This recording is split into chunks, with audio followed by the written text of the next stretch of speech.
Forward in all directions is where I see myself going artistically in this next chapter of my career. Because I'm not putting the same boundaries on myself and limiting where I go as I maybe did 10, 15 years ago.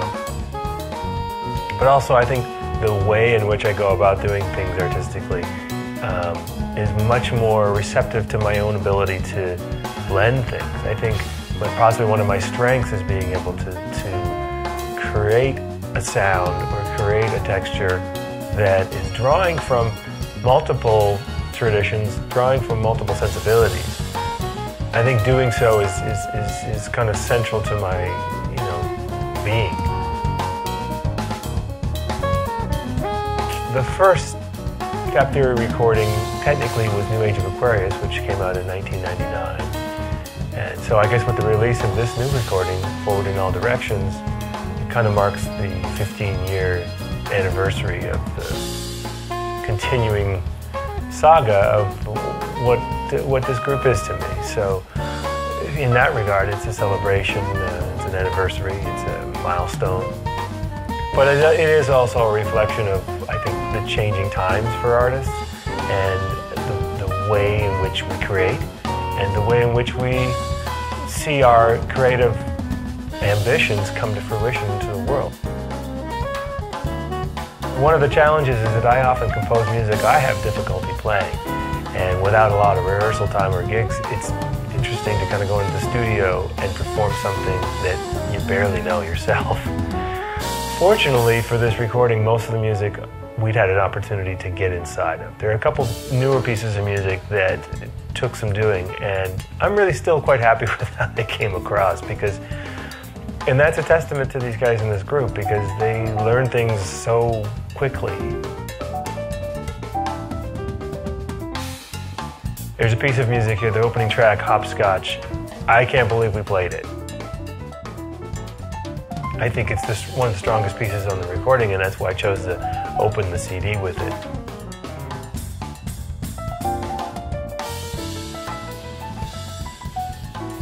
Well, I think this album has something for everybody, and maybe that's partly where the title comes from, because if I were to only explore one future path, one artistic obsession, then maybe it would be a more homogeneous texture, but I don't think would be honest with who I am artistically. I create in many directions because I derive joy from seeing what's possible in many directions. And I think partly my life as an artist and my life as an entrepreneur and my life as an educator have required me to be moving in all directions at all times. No, I don't think we're in those times anymore. I think artists are kind of forced to move in many directions simultaneously. There's merit in growing in 4 or 5 different directions. I certainly feel much richer as an artist today than I did 10, 15 years ago, simply because I've chosen to take on my curiosity and learn things and try things in multiple directions.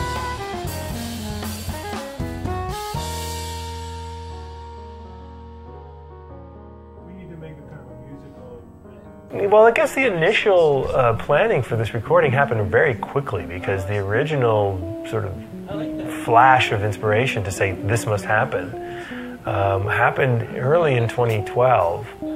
And by spring of 2012, we were in the studio. And I know that I probably called Jimmy Haslip days after the initial conversation with the band about let's make a new record, and said, Jimmy, are you available? I think at the time, Dapp Theory does a new recording, and I'd love for you to produce it. And when I mentioned the idea of having Ben Monder, a guest on this recording, Jimmy was like, oh, Monder's great.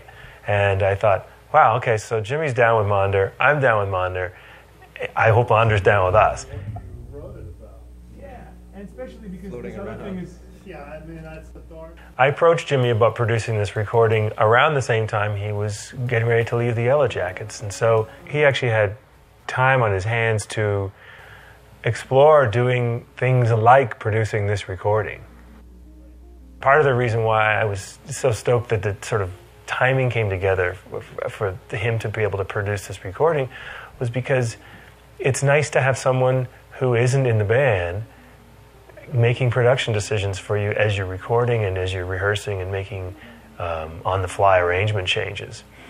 And one thing I don't think I even really fully appreciated about Jimmy is his ears. I mean, he knows the scene in LA, but he also knows the scene in New York from a perspective that is really refreshing, because every idea I threw at him, he kind of had a way of seeing how to get the best out of that idea, whether that was a personnel suggestion of a guest artist, or being able to shape the general movement of an arrangement. He was right there with me, and that was exciting, because I could really trust his ears. You know, he kept me on track and also let me make those choices when I needed to, but also kept me on track when he felt like I might have not been able to have the objectivity that I needed. Well, Ben Monder's a triple threat. I mean, he's got the sonic thing happening, he's got the jazz thing happening, he's got the rock thing happening, and it really, his versatility was we were just scratching the surface as far as what I think he can contribute to music, and certainly what he's contributed to this band. I'm stoked about the fact that this recording is going to be able to showcase, you know, Dapp Theory featuring Ben Monder.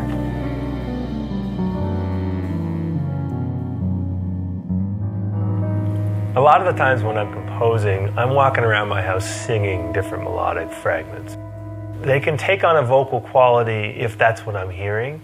Sometimes they have their own vocal quality of what my voice sounds like or what I choose to sing like in the privacy of my own home. In certain instances, I was very specific about hearing the voice and hearing the contribution of a human voice singing certain phrases. Catharsis was a piece of music that I knew would be sung. By whom, I wasn't sure, but in the end, it was sung by two vocalists, but primarily what you hear in the recording is you hear the voice of Gene Baylor. I first heard Gene Baylor sing with the Yellow Jackets, so it was Jimmy Haslip that introduced me to him. I got, an opportunity when we were making this recording to really see what Gene's about, and she's a force to be reckoned with. And Gretchen I knew for many years, and she actually sang on an earlier recording of mine with my duo with Gregoire Moret. Now, for the pieces on this recording, John had a really clear idea what he wanted to do as far as what he wanted to say. Well, it's a little bit about bringing together storytelling from the perspective of spoken word poetry and musical imagery, using music to evoke the things that I find fascinating in the world. There's a lot that I planned going into the recording, and then there were things that just happened because you got a spark of inspiration based upon someone saying something or playing something for you. Well, I think it's important that the musician's response is fresh. And if you rehearse something too much, then there's the chance that our responses will become patterned and learned.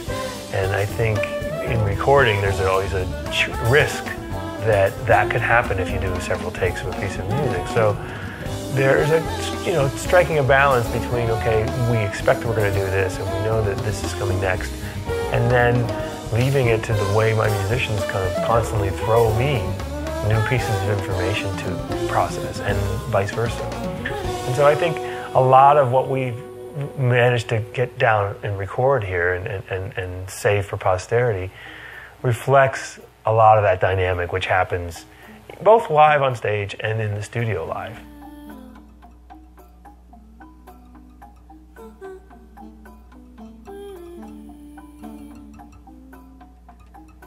No, I think Dapp Theory is jazz because it's steeped in improvisation. I love the fact that this group has such diverse taste and color to contribute. Each time we're in the studio and we do a take of a piece of music, my ultimate goal is to say, let's see if we can nail this, But more importantly, what's the vibe like? I think if the vibe of the overall performance is strong, I'm okay with it.